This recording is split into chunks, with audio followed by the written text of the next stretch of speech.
appelle le Material Requirement Planning. Donc, le MRP avait la capacité de réaliser un travail qui prenait plus de 20 personnes sur plusieurs jours, et il avait la capacité de le réaliser en une journée. Et il a dit, en fait, pourquoi le MRP n'a pas tenu ses promesses?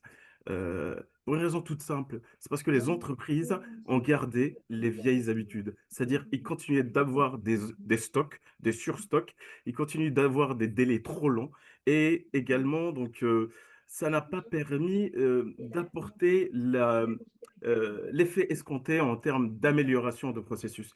Et récemment encore, ce matin, je lisais un rapport de McKinsey qui disait que l'intelligence artificielle était comme Merci, Olivier. l'entrée des PC Hmm. dans l'histoire de l'industrie. Il Oui, faisait le oui, parallèle, je c'est-à-dire que, prendrai après. Merci. ouais, si vous pouvez juste désactiver vos micros, s'il vous plaît. Je pense qu'une personne, voilà, merci beaucoup.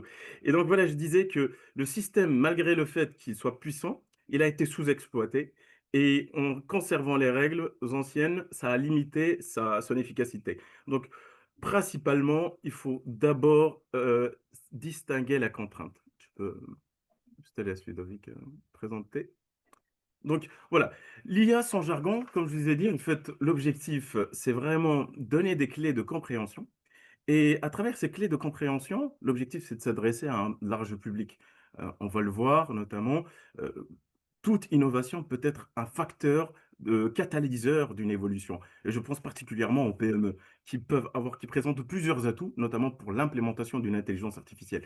Donc, une intelligence artificielle, c'est quoi? C'est une définition simple, c'est une machine qui imite certaines fonctions humaines, notamment la perception, la décision et l'apprentissage. Qu'est-ce qu'un machine learning? Un machine learning, c'est des algorithmes qui apprennent à partir de données. Peut-être donner deux exemples qui peuvent parler à tout le monde. Machine learning, dans le cadre d'un projet de construction, on peut apprendre, par exemple, à prédire des retards de chantier en analysant un historique de planning.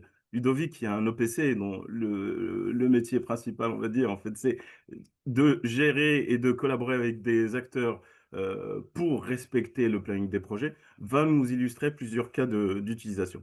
Le DL, donc le Deep Learning, c'est une sous-catégorie du machine learning qui utilise les réseaux de neurones avec beaucoup de couches, ce qui alimente la reconnaissance d'images. Un exemple d'IA générative, comme ChatGPT, on peut donner un exemple donc de lecture de CCTP. Un CCTP, c'est un cahier de clauses techniques et particulières, c'est le cahier de charge, entre guillemets, pour tout projet. Et l'idée, c'est à travers cette lecture, on va voir en fait avec un système de RAG, on peut interroger donc l'intelligence artificielle et nous répondre. Voilà, on se pose une question, quel type de baignoire je vais mettre dans mon projet? Donc la donnée, elle est indiquée dans un CCTP, le CCTP plomberie en l'occurrence. Donc l'intelligence artificielle va faire ce travail de recherche et va nous générer directement la réponse. Donc ça va faire beaucoup d'économies en termes de recherche. Et puis le computer vision, juste pour donner en fait deux exemples, on peut avoir des cas d'application, notamment de reconnaissance sur un chantier, si on a des ouvriers qui ne portent pas le casque, ou bien on peut avoir des cas d'utilisation de reconnaissance de fissures, si elles sont préjudiciables, etc., etc. Et puis en fait, il y a d'autres concepts multimodaux, notamment pour l'intelligence artificielle.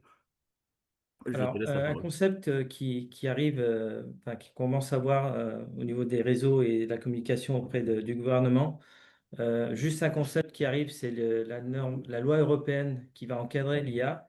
Ce qu'elle fait, c'est juste classifier les IA par le niveau de risque. Ce qui est concerné au niveau du bâtiment, donc, on n'est pas concerné sur par exemple, les aides qu'on va utiliser, les IA génératives pour le CD, pour le mail, pour la traduction, pour des formules de Excel. Il y a un risque qui va demander une transparence. On le voit déjà avec la publication des différents LLM en open source, dans lequel on commence à comprendre aussi comment elles fonctionnent. Donc, il y a une obligation par rapport à l'IA Act en Europe. Donc, toutes les IA génératives s'adaptent rapidement à cette norme. On a une conformité qui va être obligatoire, notamment sur les usages des IA autour de la ressource humaine, vision, chantier, robots, grues et des différents capteurs. Et il y aura une interdiction de biométrie. Biométrie, c'est la reconnaissance. C'est-à-dire, on ne pourra pas utiliser l'IA pour reconnaître que c'est une telle personne ou telle personne. On pourra reconnaître des objets ou la personne en elle-même, mais jamais le nom de la personne. Voilà, donc l'IA à travers le prisme du pestel, donc on l'a évoqué avec Ludovic, le cadre politico-légal, donc qui permet d'encadrer l'utilisation et l'usage de l'intelligence artificielle en Europe. Le volet économique, c'est un excellent levier de compétitivité, je pense particulièrement aux PME. Je le redis, les PME, ils ont une certaine agilité, étant donné qu'il y a moins de strates. Ils peuvent mettre en application une intelligence artificielle et on va le voir avec le rapport entre l'implémentation de l'intelligence artificielle et le lean construction. Pour une raison toute simple, quand on implémente un outil, euh, je, je- euh, je vais faire tout à l'heure le parallèle entre la performance sportive et une implémentation d'un outil innovant dans une structure, une organisation. L'idée, c'est qu'on va aller d'échec en échec et en capitalisant sur les retours en expérience. Donc là, je pense particulièrement aux PME. Comme l'a évoqué également Ludovic, donc il y a un enjeu sociétal, donc on n'a pas le droit d'avoir une reconnaissance faciale des gens. Puis il y a d'autres volets qui sont vraiment qui encadrent l'utilisation et l'usage de l'IA. Après le volet technologique, tel qu'on l'a vu, c'est une évolution tellement fulgurante, c'est-à-dire que les éléments sur lesquels on a commencé à travailler, notamment en recherche-action sur des articles universitaires et scientifiques, en 2019 sur l'intelligence artificielle, et on voit l'évolution entre le premier GPT et le ChatGPT 5 maintenant, il y a eu énormément d'évolution et ça continue d'évoluer d'une manière vraiment, vraiment impressionnante. Et puis le volet sociétal, on l'a évoqué, malheureusement, il y aura un processus de création, destruction qui va passer par un changement de paradigme. Oui, la donnée comme contrainte majeure. Oui, en fait, dans tout projet de construction, on a deux types de données. On a une donnée structurée et une non structurée. La donnée structurée, ce sont les plannings, les capteurs, etc. Et la donnée non structurée, eh ben, en fait, c'est toutes les informations qui résident dans des photos, dans des emails, dans une maquette BIM qui n'est pas mise à jour. Et donc, se pose la question de l'interopérabilité qui est vraiment limitée, surtout pour des projets BIM.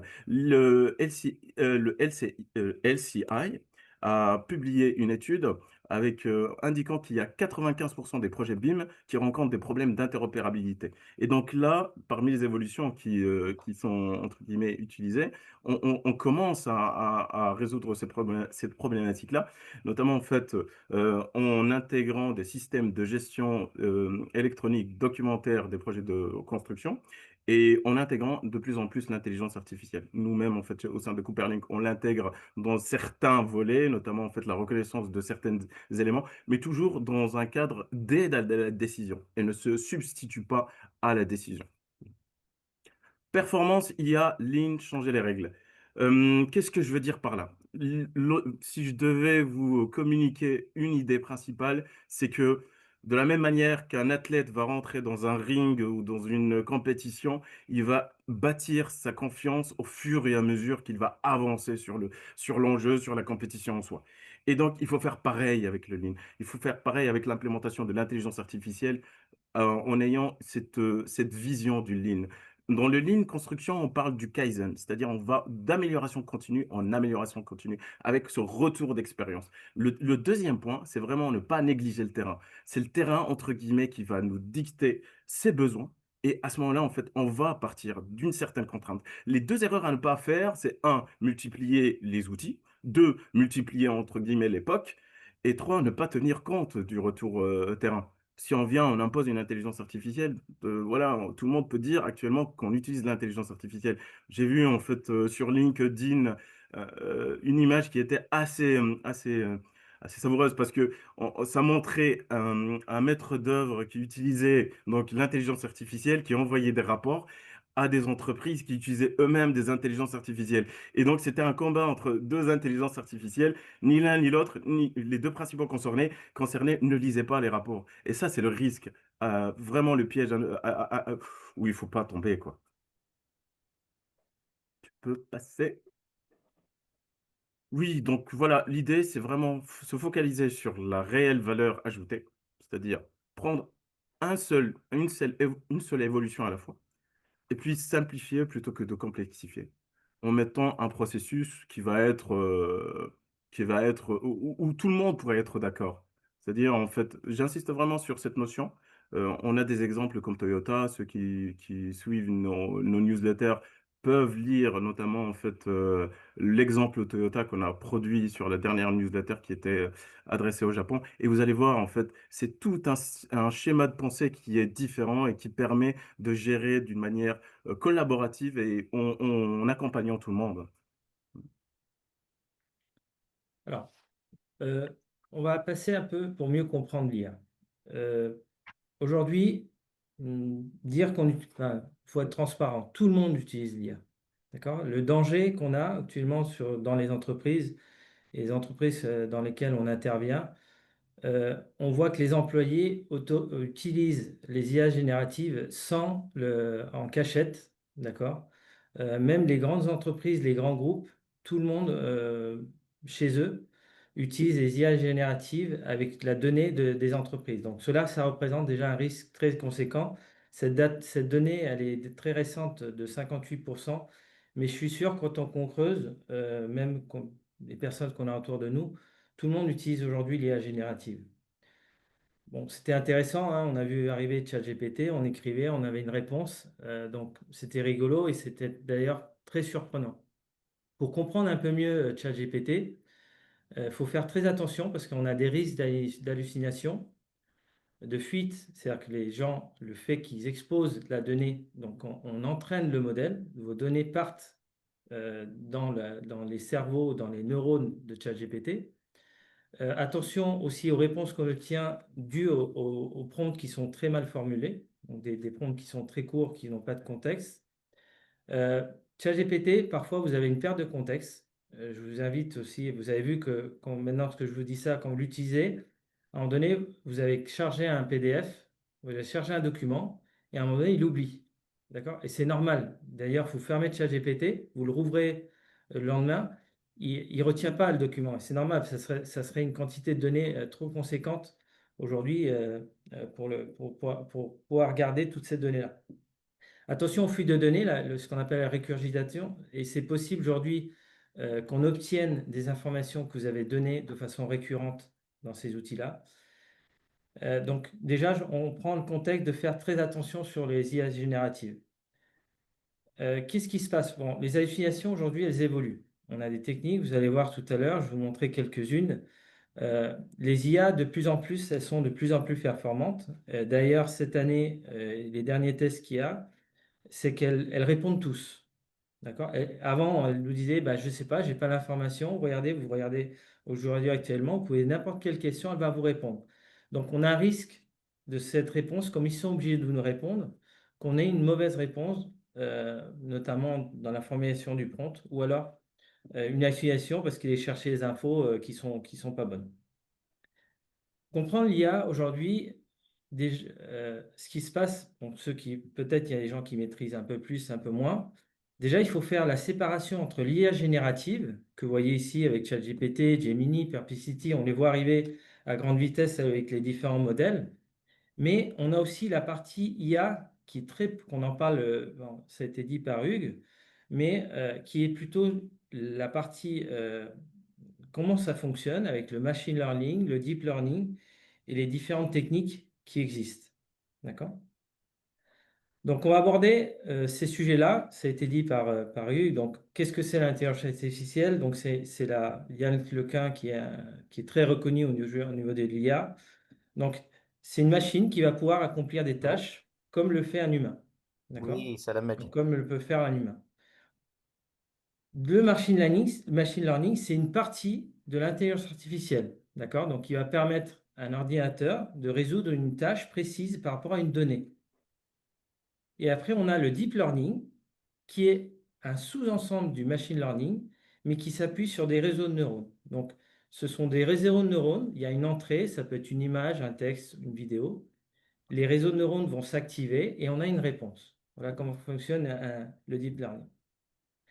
Donc, pour comprendre un peu ce qui se passe dans le secteur du bâtiment, soit on utilise une IA qu'on appelle le BAI, avec des solutions de marché. Vous avez ici, je vous expose, je ne vais pas rentrer dans le détail, mais les avantages, les désavantages et les risques. D'accord? Donc, les BAI, ce sont des solutions marché qui existent, qu'on va voir tout à l'heure. Le MAKE, c'est prendre la décision stratégique d'une entreprise et développer en interne ses propres IA. Aujourd'hui, il est possible, avec des techniques, de prendre des modèles qui sont open source et les entraîner pour les utiliser pour des fonctionnalités propres de l'entreprise. Et après, ce qu'on appelle le blend, donc vous pouvez aussi utiliser le blend, c'est un terme mixte, c'est-à-dire qu'on va utiliser des IA du marché pour des processus en interne. Et là, voilà cette fameuse création de valeur qui est intéressante.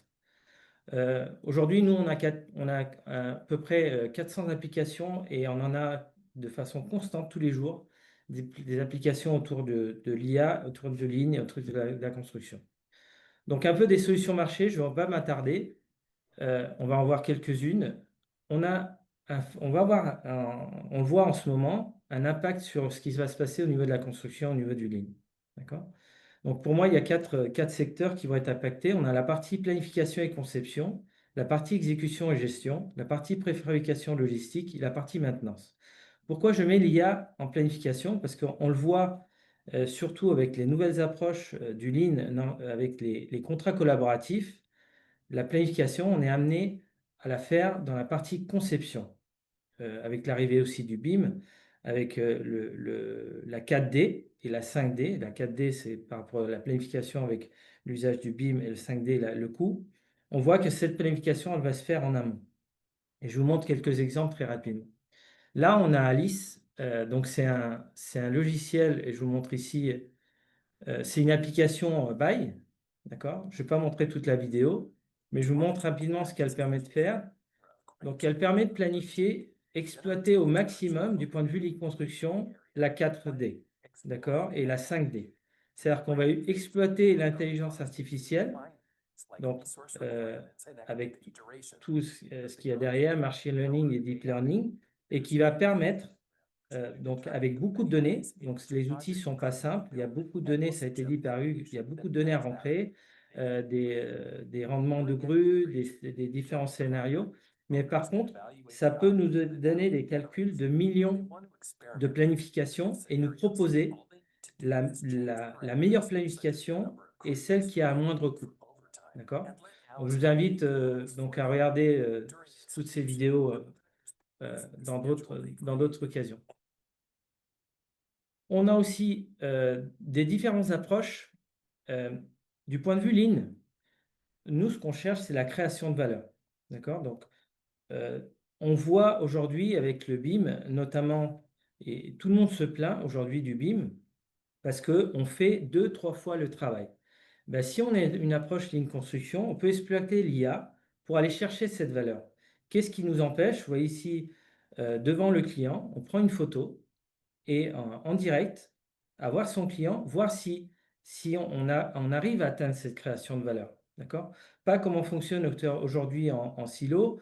Moi, j'arrive, je travaille de mon côté, je fais un design et je lui envoie à l'architecte. Je lui envoie, pardon, à mon client. Et le client, il est dans cette réflexion. Et bien, grâce à l'IA, comme on peut réduire les délais, on va plus se rapprocher sur la création de valeur et après, on pourra travailler correctement sur notre projet. D'autres exemples, on l'a avec Rhinoceros. Alors, c'est une application, vous pouvez regarder, ceux qu'on a un iPhone. Ceci, ça a été fait en direct lors d'un congrès où j'ai présenté au Mexique. Dans la salle de réunion, en direct, on peut aujourd'hui, avec des outils, donc avec un iPhone qui est un LiDAR, directement scanner, faire un plan en 3D, en 3 dimensions, de l'emplacement. Vous voyez ici l'usage de l'IA. Donc, c'est une grande salle. Vous voyez quand même, il y a on peut faire beaucoup de choses. On ne peut pas faire des courbes, par exemple, mais on peut rapidement représenter, vous voyez, aussi le mobilier. D'accord? Donc, finalement, on peut obtenir une maquette numérique, vous voyez, qui fait une distinction entre ce qui est meuble et les cloisons. Il y a un taux d'erreur, je suis d'accord, mais par contre, c'est surprenant en si peu de temps pour faire peut-être de la rénovation. Des applications, il y en a énormément. Vous avez Wildot qui vient comparer la maquette numérique, le BIM, avec l'exécution. Donc, avec une simple caméra 3D. Donc, il y a de l'intelligence artificielle qui va reconnaître la maquette numérique et qui va reconnaître les objets et qui va permettre d'identifier les écarts entre comment dire, le BIM et l'exécution. Quel est le problème? Nous l'avons testé, c'est qu'aujourd'hui, malheureusement, enfin, on a arrêté l'outil enfin, sur un des projets parce que les gens ne respectent pas la maquette. D'accord? Donc, des exemples, il y en a énormément. Vestac, aujourd'hui, qui est une entreprise qui fait de la préfabrication, qui intègre l'IA dans son processus de préfabrication. Vous avez des IA qui arrivent sur la partie logistique, notamment pour cette fameuse connexion entre le transport, ce qui se passe sur chantier. Je sais qu'aujourd'hui, on a des confrères comme Timothy qui doivent travailler sur ces sujets-là. D'accord? Vous Ludovic, avez Cube, par exemple, Ludovic, avec une caméra 360. Vous pouvez aujourd'hui suivre vos avancements de chantier. D'accord? Il y a une Ludovic, reconnaissance d'image qui est faite grâce à l'intelligence artificielle, à une reconnaissance d'objets, et vous pouvez suivre ce qui se passe sur votre projet. Ludovic et Hugues, vous Oui, avez 3 minutes parce qu'il faut qu'on laisse d'accord, le temps pour les questions après. parfait. 3, 4 minutes maximum. OK. Ok. Donc là, je vous montre. Donc ça, c'est Dubaï. On a les solutions marché. Très rapidement, je vous montre des solutions qu'on déploie actuellement. Donc, c'est vrai qu'on écoute 80% des projets, on les échoue. Mais par contre, nous, les personnes autour du Lean Construction, on a une forte valeur ajoutée. Parce qu'on travaille sur les processus et vraiment avec les équipes terrain. Donc, notre taux de réussite, il est beaucoup plus élevé. Euh, Brièvement, c'est important la data. Si on n'a pas une bonne data propre, et c'est aujourd'hui, je rencontre de grands problèmes, c'est que la data dans le monde de la construction est très mal structurée, elle est manquante. Il faut qu'on travaille autour de la data. D'accord? Cette data, elle doit être traitée et on peut créer, obtenir de la valeur. Des exemples qu'on peut utiliser actuellement, on a parlé avec le machine learning, il est possible de travailler sur des processus pour aider à répondre à des appels d'offres, pour reconnaître pour créer des CTP, pour créer des différents documents d'exécution. D'accord? Comment on le fait? Donc, très bêtement, si ça vous intéresse, donc ça s'appelle du RAG. On vient traiter de la data, on découpe des documents, on fait du embedding, c'est-à-dire on transforme cette donnée-là en vecteur, on le met dans un database, et là, avec un LLM, on vient obtenir une vraie réponse. Donc, c'est une des techniques qui nous permet de réduire le taux d'hallucination. Et pour finir, voilà ce que ça apporte aussi le fait de travailler au niveau du terrain, la création de valeur. Euh, Quand on traite la data dans le bâtiment, on voit beaucoup de problèmes. D'accord? Une entreprise aujourd'hui, d'ailleurs la mission s'est un peu arrêtée, on a détecté un écart des écarts de prix entre leur contrat et qu'ils avaient auprès des fournisseurs de plus de 365 000 euros sur 5 ans. Donc ça fait un peu... voilà. Donc, il est possible, il y a des différentes techniques qui sont utilisées. On fait, c'est très important le traitement de data, d'accord? On peut entraîner les modèles grâce à cette data. Donc, on vient donner cette donnée-là, hein, et après, on a des résultats par rapport à nos besoins. On fait évoluer nos modèles. Voilà, donc ça, c'est quelques exemples de détection. Vous voyez ici des cas graphiques, des pics qui ont été détectés, des erreurs. Là, vous avez l'IA prédictive qui est très, très intéressante du point de vue aussi de l'usage du machine learning pour détecter ce que le modèle prédit et nos données réelles. Là, vous avez quelque chose qui est intéressant de la quantité de prix qui sont très différentes par rapport à la prédiction, par rapport à la réalité. Et là, je finis, donc, je laisse la main à Hugues pour finir cette partie. Oui, en fait, si tu veux, moi je vais juste rebondir sur deux éléments. Le premier, c'est la donnée, la data. En fait, comme tu l'as dit, on a la chance sur nos chantiers d'avoir énormément de data. La seule problématique, elle est non structurée. Donc, un, il faut collecter cette data. Deux, la nettoyer. Trois, la structurer, la standardiser. Et quatre, seulement gouverner.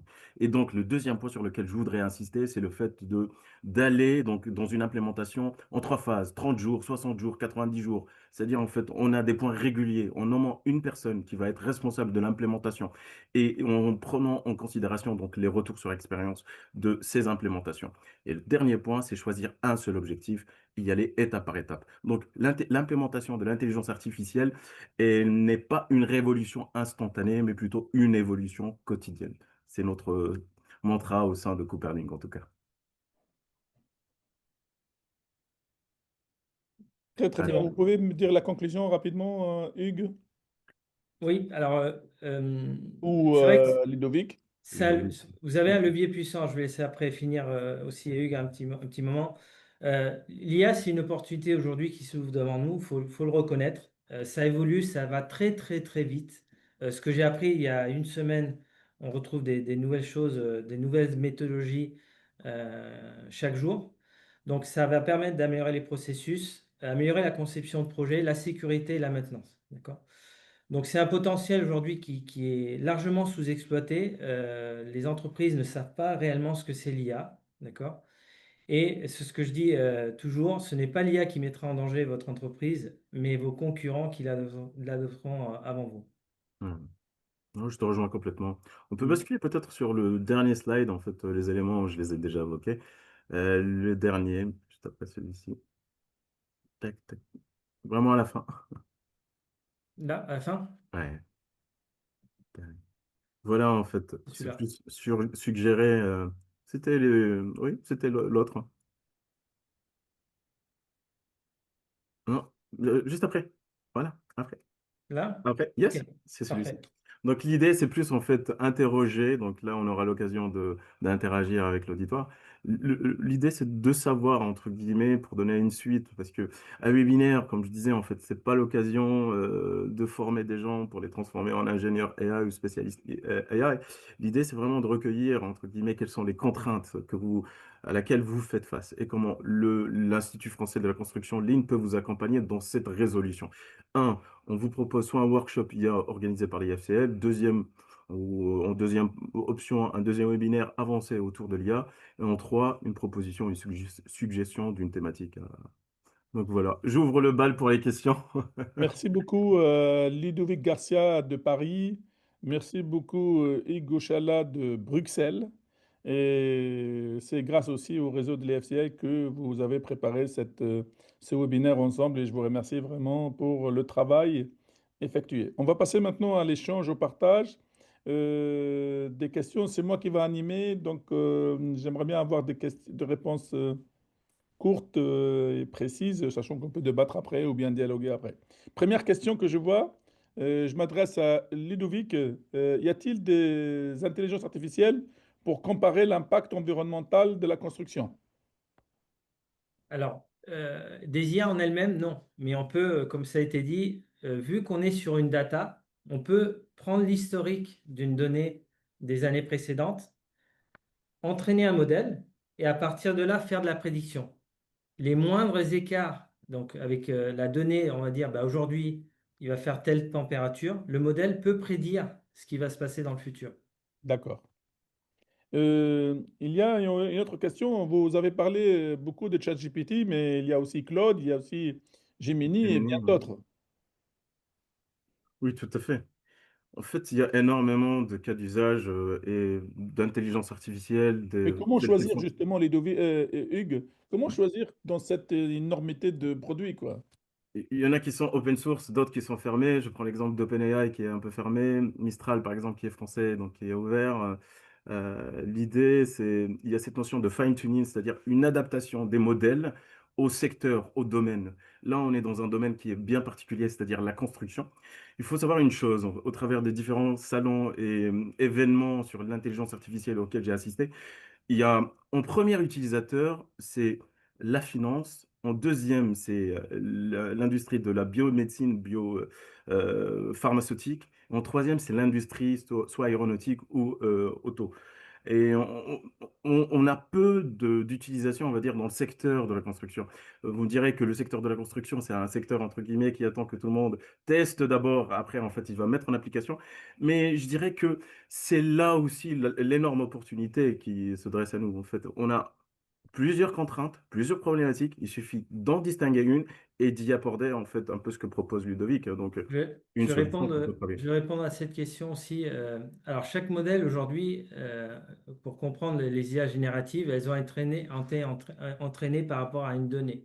D'accord? Alors, c'est vrai qu'il y a certaines IA génératives, et ça, je vous dis, il faut tester. Il faut tester. Il y en a certaines qui sont plus performantes sur des sujets. Par exemple, en codage, Claude fonctionne très, très, très bien. D'accord? Aujourd'hui, bon, il y a Codex. Il y a plein d'IA génératives différentes et effectivement, chaque IA générative fonctionne mieux sur des sujets. D'ailleurs, vous pouvez tester le même prompt sur les différentes IA et vous n'aurez pas la même réponse. Eh bien, Monsieur Rami Chetoui, est-ce que vous pouvez poser votre question directement? Rami Chetoui, pouvez-vous Oui, poser votre question clairement et directement, s'il vous plaît? oui, merci. On se disait que le problème principal en construction, c'est la structuration de la donnée. Donc, je suppose que le BIM permet cette structuration. Du coup, si on va après cette phase de structuration, est-ce que vaut mieux opter pour des solutions BI propres ou des solutions hybrides? Ludovic? D'accord. C'est votre question, hein? Très très bonne question. Ouais, Ok. si tu permets. Hugues, Ouais. Oui, vas-y, Hugues. Si tu permets, en fait, je vais juste te dire brièvement un peu ce que j'en pense. L'idée principale en utilisant des maquettes BIM, c'est cette interaction entre le modèle BIM et l'exécution sur chantier. Je prends un exemple très simple, très court. Vous avez un architecte qui va faire une modification suite à une demande du client. Il va le faire sur son modèle BIM. Mais l'exécution, le chef de chantier, le conducteur de travaux, ne va pas voir, entre guillemets, ce modèle BIM et ne peut pas le voir parce que, entre guillemets, il faut un modeleur BIM pour transformer cette modification pour la transférer à la GED. C'est là où il y a des solutions qui existent, notamment en fait d'intelligence, qui permettent de faire cette synchronisation. Et c'est là où peut-être en fait, je te laisse répondre. Honnêtement, très honnêtement, est-ce qu'une solution buy ou hybride, moi j'opterais pour une solution hybride parce que c'est du personnalisable et non pas du standard. Le buy, entre guillemets, je vois mal un ChatGPT répondre à cette problématique ou bien en fait un autre modèle ou un Claude ou un Mistral. Il faut l'entraîner et puis Ludovic peut-être en fait on Ouais. dirait davantage. Alors, c'est un choix stratégique parce que quand vous passez sur du bail, vous dépendez d'un service, d'accord? Le risque que vous avez, c'est l'évolution de ces services-là. Il faudra rapidement les adapter, d'accord? Quand vous êtes sur du mix, bon, ça vous demande un investissement. Il y a la partie aussi parfois de maintenance qui est à prendre en compte. Il faut faire un choix stratégique entre le coût et la création de valeur et le risque que vous avez à dépendre d'une solution bail. d'accord. Il y a une question sur les modèles chinois d'IA. Est-ce qu'ils sont accessibles ou pas? Lipsy. Alors oui, aujourd'hui, enfin, il y a des modèles en open source, il y a pas de souci. Par contre, il y a des vrais sujets de souveraineté. De Vous savez que confidentialité des ça données, oui, appartient à tout la à fait. Chine. Attention à toutes les personnes qui se sont inscrites dès qu'il y a sorti DeepSeek. Ça pose beaucoup de questions. On connaît les lois de, enfin moi particulièrement, je connais les lois de la Chine autour de l'IA. Il y a une obligation de donner, d'avoir de la transparence de tous les outils au niveau du gouvernement. Donc aujourd'hui, toute la donnée, elle est en main de, voilà, Quels sont les IA en France que tu recommandes, toi, personnellement, Ludovic? Aujourd'hui, on connaît Lesquels? Mistral. Voilà, Mistral, c'est notre Plus grand en IA français. nationale, même si on voit des choses qui se passent au niveau de l'acquisition. Euh, Moi, je vous conseille de tester. Alors, effectivement, je ne peux pas me Non. me pencher sur un modèle. Chaque modèle a une performance différente et chaque modèle peut être utilisé pour un usage différent.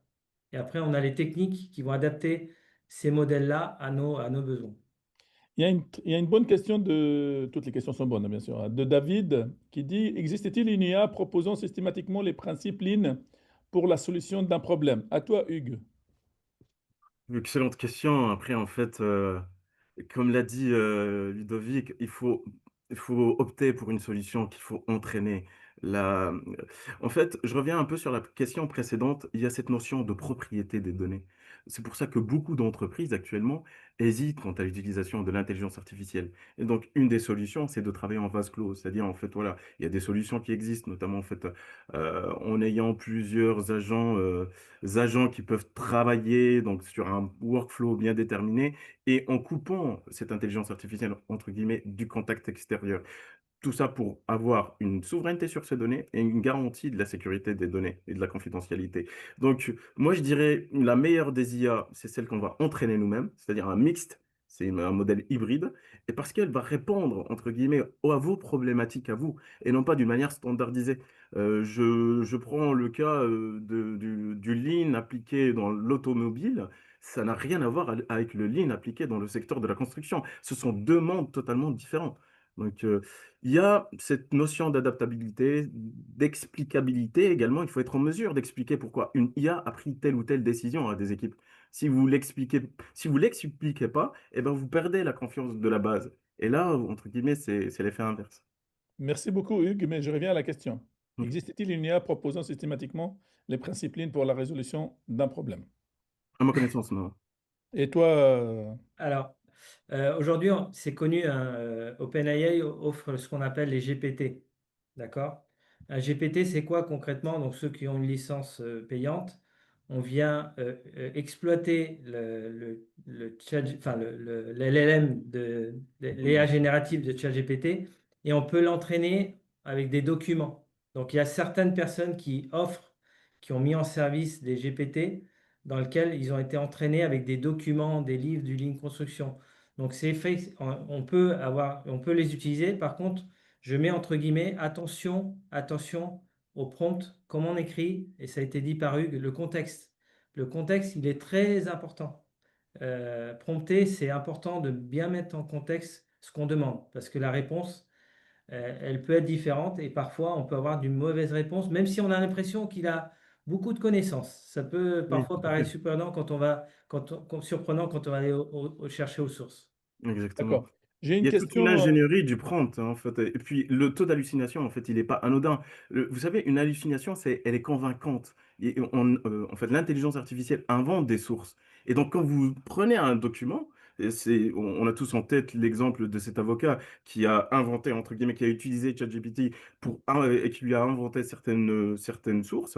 Et on peut avoir ce taux d'hallucination. Donc, il faut vraiment faire gaffe par rapport à ça. Professeur, peut-être vous aviez une question.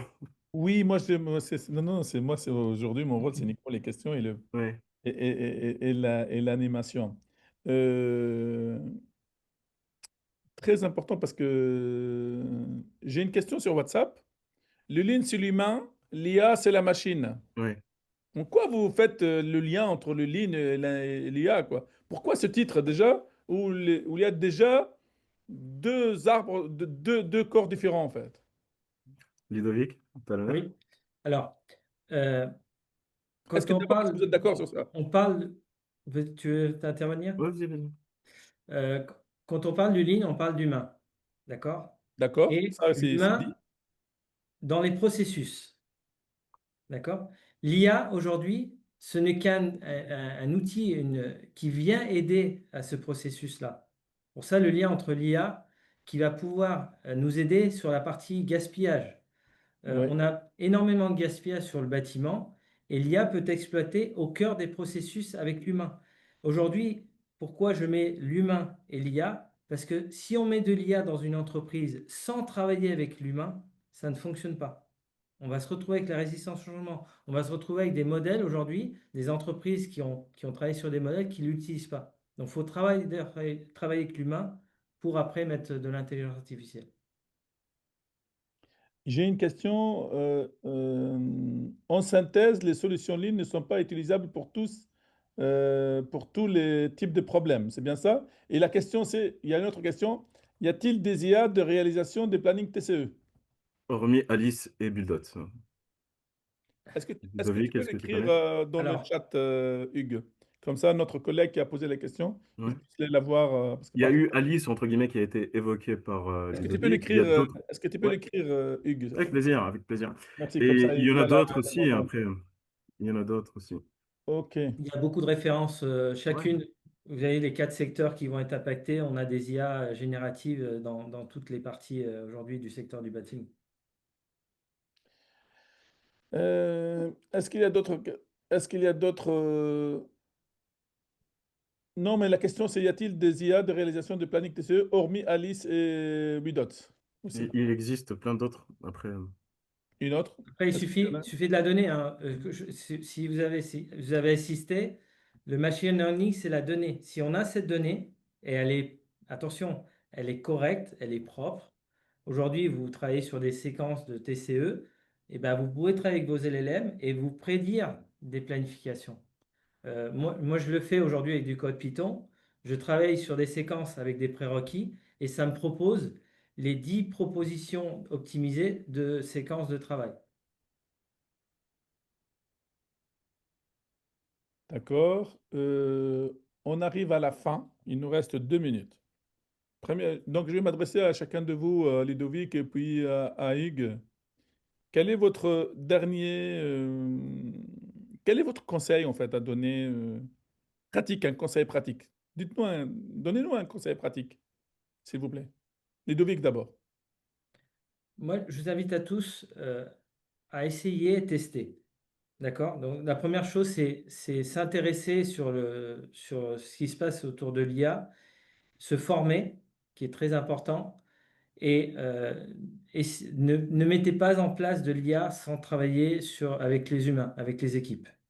C'est très bien, mais quelque chose de pratique, un truc précis. Précis, Oui, actuellement, oui. s'intéresser sur l'évolution de l'IA. Vraiment Quelque s'intéresser. chose de précis. Ah, que ce soit la stratégie d'entreprise. Sinon, enfin, vous allez vous faire dépasser par ceux qui Quelque vont chose de l'utiliser. pratique. Est-ce que tu as quelque chose de pratique Pratique. sur la Peut-être partie linéaire, quelque chose que tu peux... quelque chose de pratique, si jamais une entreprise décide de mettre en place l'IA, c'est vraiment d'y aller étape par étape et de se fixer déjà 30 jours, 60 jours, 90 jours. Et là, on regarde, c'est vraiment pratique. On voit où est-ce Je qu'on en est. connais rien en IA, je connais rien en ligne, ou bien je peux connaître un peu en ligne. Qu'est-ce que vous me conseillez, première étape à faire, premières actions, première pratique? Peut-être répondre à la question qu'on a posée en conclusion. Oui, ben oui. Mais Qu'est-ce que vous Rejoins voulez? Un l'IFCL. workshop ou un deuxième webinaire sur le sujet ou bien une thématique qu'on peut aborder. Après, c'est une évolution et donc, entre guillemets, on continue toujours en fait d'apprendre. Notre, entre guillemets, légitimité à parler de ce sujet vient du fait que tous les deux, on est des gens de terrain et on cherche à aborder et à ramener en fait, à faire ce pont entre la technologie et le terrain dans une démarche là, d'évolution continue. il y a quelqu'un qui m'envoie un WhatsApp et il me dit que la première chose pratique qu'il faut faire, c'est vraiment se former sur le prompt. C'est mon avis. Alors, oui, oui. Et aujourd'hui, il y a des IA qui permettent d'aider au prompting. Antoine. Donc, D'accord. il faut Oui, se mais former, mais c'est pas besoin. Il faut s'intéresser sur l'IA. Il y a beaucoup de choses autour de l'IA. dernière question à chacun de vous, s'il vous plaît. Est-ce que vous pouvez nous conseiller un livre ou bien un site internet pour se former? Ludovic, peut-être? Alors, des livres. Un livre. J'ai ici donc un livre intéressant. Je vais vous dire. euh, il y a un livre qui parle de l'IA en entreprise, qui est très intéressant. J'essaye de trouver le nom. D'accord. Et toi, Ludovic, en attendant que... et toi, Hugues, en attendant Ludovic? À vrai dire, j'ai pas de livre à proprement dit à conseiller, si ce n'est en fait des articles scientifiques qui évoquent le sujet, de la presse de vulgarisation. Je pense à HBR, par exemple, Harvard Business Review, qui met d'excellents articles synthétisant un peu la pensée de tout le monde. Ils Ok. font des numéros spécifiques pour l'intelligence artificielle. Donc, il y a rien de mieux, hein. Donc, je comprends. Tu conseilles l'HBR, Oui, Harvard Business Review, yeah, en français en plus maintenant. exactement. Donc, c'est très bien, c'est un bon conseil. Et est-ce qu'il y a l'IA pour le nul ou pas dans l'IA, dans les lignes, des choses comme ça ou pas? Ah, Je suis contre de considérer les gens, les êtres humains comme des nuls. Donc, Ça s'appelle comment? je suis contre de considérer les humains Non, comme des non, mais nuls. c'est une édition qui est connue. Ouais, je Je veux connais. dire, c'est bien fait. Est-ce que ça Alors, existe? j'ai ici, il y a un livre qui s'appelle Le guide pratique de l'intelligence artificielle dans l'entreprise, qui s'appelle Après ChatGPT, qui est de Stéphane Roder, qui est très intéressant. D'accord. C'est quelle maison d'édition? L'édition, c'est Tech Errol. Rolls. Errols. C'est Ok. c'est vraiment très, très bien. Il y avait énormément de monde aujourd'hui qui nous viennent un peu partout, de Néerlandais, de Belges, de Français, c'est super. Et puis, il y a quelqu'un qui a dit, Jackie Janssen aussi sur LinkedIn, il conseille ça, c'est Monsieur Paul Massuchalk, j'espère que j'ai bien prononcé. Et je vous souhaite une très très bonne journée. Nous avons terminé ce webinaire et merci pour nos deux conférenciers webinaires. Merci pour votre présence. Merci pour ceux qui sont qui nous ont aidés pour l'organisation technique. Et je suis très heureux de vous dire à la prochaine, avec grand plaisir. Merci, au revoir. Au revoir. Merci à tous, au revoir. Merci, au revoir. Merci.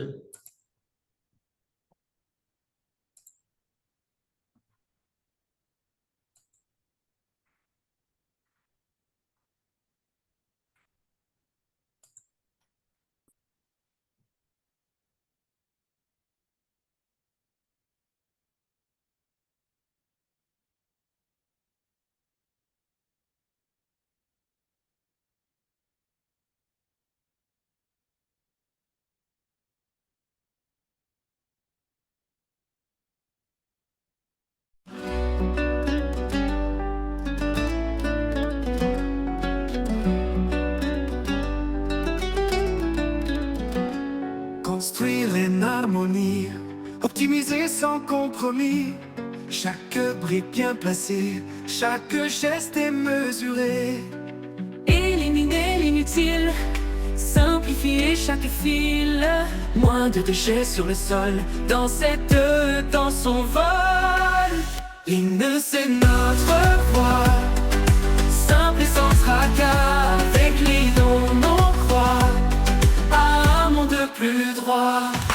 Des plans détaillés, chaque tâche bien pensée. Tous ensemble on avance, rythme de l'abondance. La la la la la, la la la la la. Des plans détaillés, chaque tâche bien pensée. Tous ensemble on avance, rythme de l'abondance. Un flux sans arrêt, toujours près du progrès. Main dans la main, construire c'est divin. L'hymne c'est notre voix, Simple et sans tracas, avec l'hymne on croit à un monde plus droit.